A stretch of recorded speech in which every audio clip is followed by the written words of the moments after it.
So the vegetable is cooking down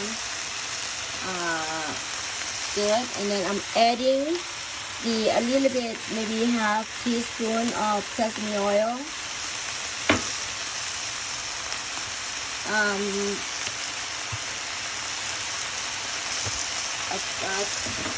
half tablespoon of hoisin sauce, and maybe half tablespoon of soy sauce, and that's all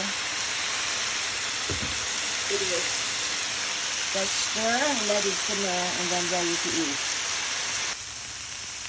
Cook down the eggplants for a couple of minutes, and then I throw in some more vegetables. I'm gonna make this dish light because we are going to eat it by itself. We're not gonna eat